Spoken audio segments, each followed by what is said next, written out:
আসসালামু আলাইকুম রহমতুল্লাহি ওবারাকাতু। আজ বৃহস্পতিবার দিন অথবা রাতে এই নিয়মে আল্লাহ পাক রব্বুল আলামিনের 5টি সিফাতি নাম পড়ুন।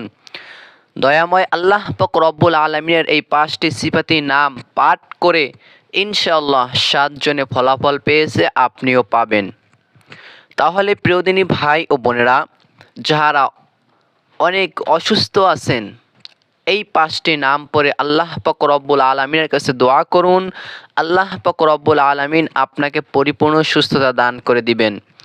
এবং যাহারা অনেক অভাব অনটনের ভিতরে আছেন, যাহারা ঋণগ্রস্ত, অনেক ঋণের ভিতরে আছেন, ঋণে জর্জরিত, আল্লাহ পাক রব্বুল আলামিনের এই 5টি নাম পড়ুন ইনশাআল্লাহ। তারপরে আল্লাহ পাক রব্বুল আলামিনের কাছে বলুন, আপনার ঋণ পরিশোধ করার ব্যবস্থা করে দিবেন।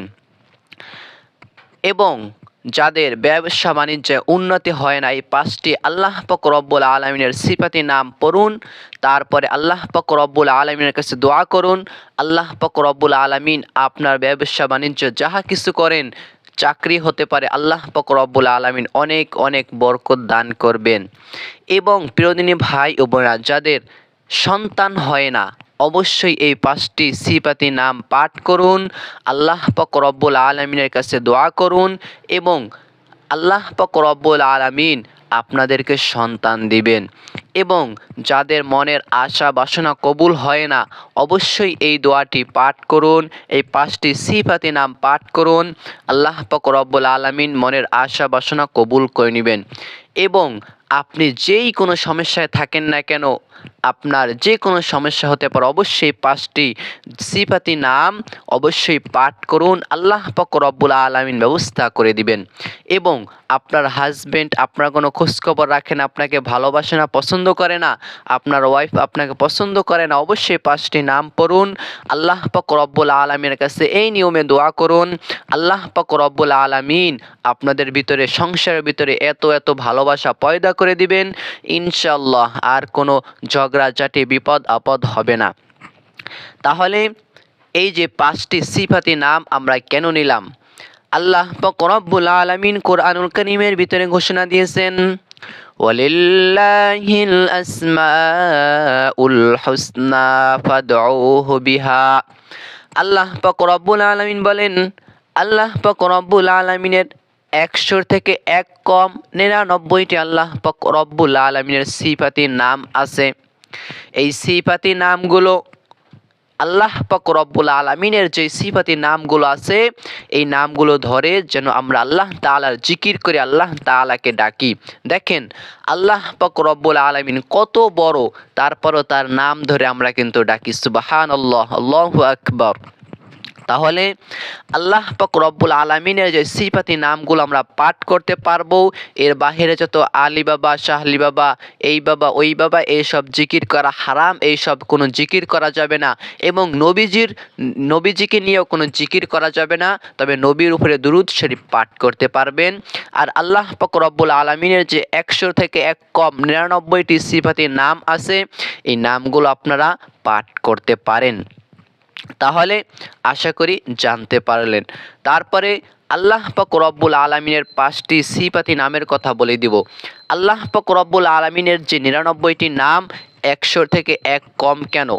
হযরত আবু হুরায়রা রাদিয়াল্লাহু তাআলা আনহু তিনি বর্ণনা করেন যে আল্লাহ পাক রব্বুল আলামিন বিজোড়, তাই তিনিও বিজোড়কে পছন্দ করেন। আল্লাহ পাক রব্বুল আলামিন যেমন এক তো বিজোড়ের ভিতরে পড়ে, 2 জোড়ের ভিতরে পড়ে, 4 জোড়ের ভিতরে পড়ে। আল্লাহ পাক রব্বুল আলামিন যেন আমাদের সৃষ্টিকর্তা যেমন একজন, আল্লাহ পাক রব্বুল আলামিন বেজোড়, তাই তিনি কি করেন? বেজোড়কে পছন্দ করেন। তাহলে আমরা 5টি সিফাতির নাম বলে দিব। তার আগে কিছু নিয়ম কানুন অবশ্যই আপনাকে জানতে হবে। এই নিয়মে আপনাকে দোয়াগুলো পাঠ করতে হবে, আমলটি করতে হবে। প্রিয়দিনী ভাই ও বোনেরা, অনেক ভিডিও দেখেছেন এবং অনেক আমল করেছেন, কোনো ফল পাননি, কোনো উপকারে আসেনি। তাহলে আমি বলবো ভিডিওটি দেখুন এবং আমল করুন। আল্লাহ পাক রব্বুল আলামিনের উপরে বিশ্বাস রেখে ইনশাআল্লাহ আল্লাহ পাক রব্বুল আলামিন আপনার মনের আশা বাসনা, আপনার সকল দোয়াকে কবুল করে নেবেন। তাহলে আমরা জানবো বৃহস্পতিবার কেন আমরা বৃহস্পতিবার কেন আমলটি করার জন্য বলছি? বৃহস্পতিবার দিন এবং রাত এমন দিন রাত যে আল্লাহ পাক রব্বুল আলামিনের কাছে যদি 5টি রাতে বান্দা দোয়া করে, এই 5টি রাতের ভিতরে একটি রাতও বান্দার দোয়াকে ফিরিয়ে দেন না। সকল বান্দার দোয়াকে আল্লাহ পাক রব্বুল আলামিন কবুল করে নেন। সুবহানাল্লাহ। এবং ওই ব্যক্তি ছাড়া যেই ব্যক্তি কি করে, পরস্পর ভাইয়ের সাথে ভাইয়ের সম্পর্ক মিল নেই, বাজাবাজি আছে। নবীজির এক হাদিসের ভিতরে বর্ণনা করেছেন যে এক মুসলমান অপর মুসলমানের সঙ্গে যদি 3 দিনের বেশি মেলামেশা করা জায়েজ নাই, এটা হচ্ছে নবীর হাদিস। তাহলে ওই ব্যক্তি ছাড়া যে ব্যক্তি আত্মীয়তা সম্পর্ক ছিন্ন করে এবং আত্মীয়র সাথে সম্পর্ক ভালো থাকে না, মুসলমানদের সাথে বাজাবাজি থাকে, ওই ব্যক্তি ছাড়া আর সকল ব্যক্তিকে এই বৃহস্পতিবার দিন অথবা সোমবার দিন আল্লাহ পাক রব্বুল আলামিন ক্ষমা করে দেন। সুবহানাল্লাহ। তাহলে নবীজি সাল্লাল্লাহু আলাইহি ওয়াসাল্লামকে সাহাবায়ে কেরামরা জিজ্ঞাসা করলেন, ইয়া রাসূলুল্লাহ, ইয়া হাবিবাল্লাহ, আপনি কেন সোমবার এবং বৃহস্পতিবার রোজা রাখেন? নবীজি যখন রোজা রাখতেন তারপরে সাহাবীরা তাকে প্রশ্ন করলেন, জিজ্ঞাসা করলেন। নবীজি সাল্লাল্লাহু আলাইহি ওয়াসাল্লাম উত্তরে বললেন, এই সোমবার এবং বৃহস্পতিবার বান্দার আমলনামাগুলো আল্লাহ পাক রব্বুল আলামিনের সামনে উপস্থাপন করা হয় এবং আমি চাই আমি রোজা অবস্থায় থাকি, আল্লাহ তাআলা আমার জীবনের সমস্ত গুনাহকে মাফ করে দিন। সুবহানাল্লাহ। সেই জন্য নবীজি সাল্লাল্লাহু আলাইহি ওয়াসাল্লাম কি করতেন? এই সোমবার এবং বৃহস্পতিবার রোজা রাখতেন। তাহলে বলে দিচ্ছি, 5টি রাত, যেই 5টি রাতে আল্লাহ তাআলার কাছে দোয়া করলে আল্লাহ তাআলা কখনো ফিরিয়ে দেন না। তার ভিতরে একটি রাত হচ্ছে এই বৃহস্পতিবার দিন, যে তারপরে শুক্রবারের রাতটা চলে আসে, এই রাত শুক্রবার বিগত রাত। আমরা জানি যে রাত্র 12টার পরে দিন রাত্র অদল বদল হয়, মানে PM AM যাই আমাদের কি হয়, দিন অদল বদল হয়। কিন্তু চাঁদ অনুযায়ী আমাদের দিন রাত্র পরিবর্তন হয়, চাঁদ উঠলে রাত্র পরিবর্তন হয়ে যায়। তাহলে আপনি মনে করেন শুক্রবার দিন আগামীকালকে, আজকে বৃহস্পতিবার, তো আজকে সন্ধ্যার পর থেকে শুক্রবারের রাত্রটা শুরু হয়ে যায়। এভাবে করে আপনাকে খেয়াল করতে হবে, যেহেতু চন্দ্র এবং সূর্যর একটা মিল থাকে এই জায়গায়, সেজন্য আল্লাহ পাক রব্বুল আলামিনের দেওয়া নিয়ম অনুযায়ী নবীজি সাল্লাল্লাহু আলাইহি ওয়াসাল্লাম এবং আমরা যে ঈদ পালন করি, ঈদের আগের রাত্রে কিন্তু চাঁদ ওঠে, ঈদের পরের রাত্রে কিন্তু চাঁদ ওঠে না, আপনাদের খেয়াল রাখতে হবে। তাহলে সেই 5টি রাতের ভিতরে একটি রাত হলো বৃহস্পতিবার রাত এবং 2 নাম্বার হচ্ছে শবে বরাতের রাত, তারপরে শবে মেরাজের রাত, তারপরে ঈদের রাত এবং কোরবানির রাত। এই 5টি রাতে আল্লাহ পাক রব্বুল আলামিন বান্দার দোয়াকে ফিরিয়ে দেন না, বান্দার দোয়াকে কবুল করে নেন। সুবহানাল্লাহ। তাহলে কি করবেন? সম্ভব হলে সোমবার এবং বৃহস্পতিবার রোজা রাখবেন, আর এই যে আমলটি করবেন বেশি ভালো হয় এই রাতে করলে, বৃহস্পতিবার রাতে করলে এই আমলটি সব থেকে উত্তম। এবং আপনার যদি মনে হয় না আমি দিনেই করব, আপনি করতে পারেন। প্রিয় দিনী ভাই ও বোনেরা, আমলটি করার আগে আপনি একটি কাজ করে নেবেন, 2 রাকাত সালাতুল হাজতের নামাজ পড়ে নেবেন, মনের আশা আকাঙ্ক্ষা পূরণের 2 রাকাত নামাজ আদায় করে নেবেন। কেন? প্রত্যেক নবী যখন চিন্তায় মগ্ন হয়ে যেতেন, যখন দুশ্চিন্তায় বা চিন্তার ভিতরে আকড়াও হয়ে যেতেন এবং তখনই আল্লাহ পাক রব্বুল আলামিনকে সিজদা দিতেন, নামাজ আদায় করতেন। এইটা হচ্ছে নবীদের সর্বোত্তম আমল। কি করতেন? যখনই চিন্তা পেরেশানি দুঃখে কষ্টে ভরে যেতেন, সঙ্গে সঙ্গে নামাজ আদায় করতেন এবং সঙ্গে সঙ্গে ফল পেতেন। তাহলে আমি বলবো এই 5টি দয়ালু আল্লাহ পাক রব্বুল আলামিনের 5টি নাম পড়ার আগে আপনি 2 রাকাত সালাতুল হাজতের 2 রাকাত নফল নামাজ আদায় করে নেবেন, যেহেতু নবীদের আদর্শ এটা নামাজ আদায় করা। তাহলে আপনি কিভাবে নামাজ আদায় করবেন? সর্বপ্রথমে নিয়াত করবেন, আমি কিবলামুখী হয়ে আল্লাহ তাআলার সন্তুষ্টির জন্য 2 রাকাত সালাতুল হাজতের নামাজ আদায় করতেছি, আল্লাহু আকবার বলে আপনি নিয়াত করবেন। তারপরে আপনি স্বাভাবিক যেইভাবে করে আমরা 2 রাকাত সুন্নাত নামাজ আদায় করি, এইভাবে করে আপনি নামাজটাকে আদায় করবেন। নিয়াত করে স্থানা পাঠ করবেন, আউযুবিল্লাহ বিসমিল্লাহ পাঠ করবেন, সূরাতুল ফাতিহা পাঠ করবেন। তারপরে 3 বার সূরা ইখলাস পাঠ করবেন। প্রথম রাকাতে 3 বার সূরা ইখলাস পাঠ করবেন। সূরা ফাতিহা পাঠ করার পরে সূরা ইখলাস পাঠ করবেন। তারপরে এইভাবে করে আপনি নিয়ম অনুযায়ী নামাজকে শেষ করে নেবেন। আমরা সাধারণত 2 রাকাত সুন্নাত নামাজ যেইভাবে করে আদায় করি, ঠিক এই নিয়মেই আপনি 2 রাকাত সালাতুল হাজতের নামাজ আদায় করে নেবেন। আশা করি বুঝতে পেরেছেন।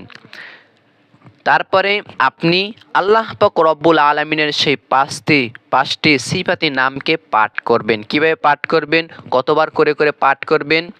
অবশ্যই আল্লাহ পাক রব্বুল আলামিনের সিফাতি নাম, যেহেতু আল্লাহ পাক রব্বুল আলামিন কোনো লিমিট দেন নাই যে এতবার পাঠ করতে হবে, আপনি চেষ্টা করবেন 3 বার, 5 বার, 7 বার এভাবে করে বেজোড় সিস্টেমে পাঠ করার চেষ্টা করবেন। আপনার যত মনে চায় আপনি জিকির সিস্টেমে করবেন অথবা ঘড়ি ধরে করবেন। আপনার যতবার মনে চায় পাঠ করতে পারেন, তাতে কোনো সমস্যা নেই। নামাজ আদায় করে ওই উত্তম রূপে আপনি আল্লাহ পাক রব্বুল আলামিনের যে সিফাতি নাম 5টি নাম বলে দিব, ইনশাআল্লাহ এই 5টি নাম পাঠ করবেন। আপনার সকল চাহিদা, আশা, উদ্দেশ্য আল্লাহ তাআলা কবুল করে নেবেন। তার ভিতরে 1 নাম্বার যে নামটির কথা আমি বলে দিব, 1 নাম্বার নাম হচ্ছে ইয়া রহমান। ইয়া রহমান, তিনি দয়ালু। কি? দয়ালু। তাহলে কি নাম পড়বেন? ইয়া রহমানু, ইয়া রহমানু, ইয়া রহমানু, ইয়া আল্লাহ। ইয়া রহমানু, ইয়া আল্লাহ। ইয়া রহমানু, ইয়া আল্লাহ। এভাবে করে 1 নম্বরে ইয়া রহমানু এই দোয়াটি পাঠ করবেন আপনার যতবার মনে চায়। আপনি কিছুক্ষণ করলেন, 1 মিনিট, 2 মিনিট অথবা 3 মিনিট এই জিকিরটা করলেন। তারপরে 2 নম্বরে ইয়া গফফারু এই দোয়াটি পাঠ করবেন। কতবার? আমার যেটা মনে হয় 5 বার করে করে পাঠ করবেন, তাহলে একটা সীমাবদ্ধ থাকে, অথবা 7 বার। যেহেতু আল্লাহ তাআলার সিফাতির নামকে আল্লাহ তাআলা কোনো সংখ্যায় লিপিবদ্ধ করে দেন নাই যে এতবার পাঠ করতে পারবেন বা এতবার পাঠ করবেন। আমরা চাইলে যত খুশি পাঠ করতে পারি। আপনি সর্বনিম্ন হলো 5টি বার পাঠ করবেন। ইয়া রহমানু, ইয়া রহমানু, ইয়া রহমানু, ইয়া রহমানু, ইয়া রহমান, 5 বার পাঠ করলেন। তারপরেরটি 2 নাম্বারটি হচ্ছে ইয়া গফফারু, 5 বার পাঠ করবেন। ইয়া গফফারু, ইয়া গফফারু, ইয়া গফফারু, ইয়া গফফারু, ইয়া গফফার, এভাবে করে 5টি বার পাঠ করবেন, অথবা এভাবে করে করতে পারেন। ইয়া গফফারু, ইয়া আল্লাহ, ইয়া গফফারু, ইয়া আল্লাহ, ইয়া গফফারু, ইয়া আল্লাহ, ইয়া গফফারু, ইয়া আল্লাহ, অথবা এইভাবে করে করতে পারেন। ইয়া রহমানু, ইয়া গফফারু, ইয়া রহমানু, ইয়া গফফার, এভাবে করে করতে পারেন। তারপরে আমি 3 নম্বরে যে সিফাতির নামটির কথা বলবো, আল্লাহ পাক রব্বুল আলামিনের সিফাতি নাম ইয়া কারিমু। ইয়া কারিমু এই সিফাতি নামটাকে 5টি বার পাঠ করবেন। সিফাতি নাম ইয়া রহমানু, ইয়া গফফারু, ইয়া কারিমু, ইয়া কারিমু, ইয়া কারিমু, ইয়া কারিমু, ইয়া রহমানু, ইয়া গফফারু, ইয়া কারিমু, এইভাবে করে পাঠ করতে পারেন। 5টি বার করে করে পাঠ করবেন। তারপরে 5 নম্বরে যে দোয়াটির কথা বলবে, এই দোয়াটি হচ্ছে একটি ইসমে আজমের দোয়া। এই দোয়া পাঠ করে যদি কোনো আল্লাহ পাক রব্বুল আলামিনের কাছে দোয়া করা হয়, আল্লাহ তাআলা সঙ্গে সঙ্গে কবুল করেন। সুবহানাল্লাহ। তারপরে 4 নম্বর দোয়াটা রয়ে গেছে। 4 নম্বর হচ্ছে অত্যন্ত গুরুত্বপূর্ণ, সাথে আমাদের রিজিকের যত অভাব অনটন আছে দূর করার জন্য এই দোয়াটি পাঠ করবেন। আমি 5 নম্বর দোয়াটার কথা একটু পরে বলতেছি, আগে 4 নম্বরটা শেষ করে নেই। 4 নম্বর দোয়াটি হচ্ছে ইয়া রাজ্জাকু, হে রিজিক দাতা। ইয়া রাজ্জাকু, ইয়া রাজ্জাকু, এই দোয়াটি পাঠ করবেন। ইয়া রাজ্জাকু, ইয়া আল্লাহ, ইয়া রাজ্জাকু, ইয়া আল্লাহ, এভাবে করে করে আপনি পাঠ করবেন। 4 নম্বরে ইয়া রাজ্জাকু যদি মনে না থাকে তাহলে লিখে নেবেন, হ্যাঁ, কোনো সমস্যা নেই। তারপর আপনি 5 নম্বরে কোন দোয়া পাঠ করবেন? একটি ইসমে আজমের দোয়া। নবীজি সাল্লাল্লাহু আলাইহি ওয়াসাল্লাম বলেছেন, আমার যার হাতের ভিতরে আমার প্রাণ, তার কসম করে বলছে, যে ব্যক্তি ইসমে আজমের দোয়া করে পাঠ দোয়া পাঠ করে আল্লাহ তাআলার কাছে দোয়া করে, আল্লাহ তাআলা তার দোয়াকে সঙ্গে সঙ্গে কবুল করে নেন। সুবহানাল্লাহ। তাহলে 5 নম্বরে কোন দোয়া পাঠ করবেন? ইয়া জাল জালালি ওয়াল ইকরাম, ইয়া জাল জালালি ওয়াল ইকরাম, ইয়া জাল জালালি ওয়াল ইকরাম, ইয়া জাল জালালি ওয়াল ইকরাম, ইয়া জাল জালালি ওয়াল ইকরাম। আশা করি বুঝতে পেরেছেন। শেষের ইসমে আজমের দোয়াটাও 5টি বার পাঠ করবেন। তাহলে 5 পাঁচা কত হলো? 25 হলো। এভাবে করে আমলটি সর্বোত্তম রূপে করে নেবেন। আল্লাহ পাক রব্বুল আলামিন আল্লাহ যার অনেক অভাব অনটন আছে, তুমি অভাব অনটন দূর কর। আল্লাহ যাদের চাকরি হয় না, তুমি চাকরির ব্যবস্থা করে দাও।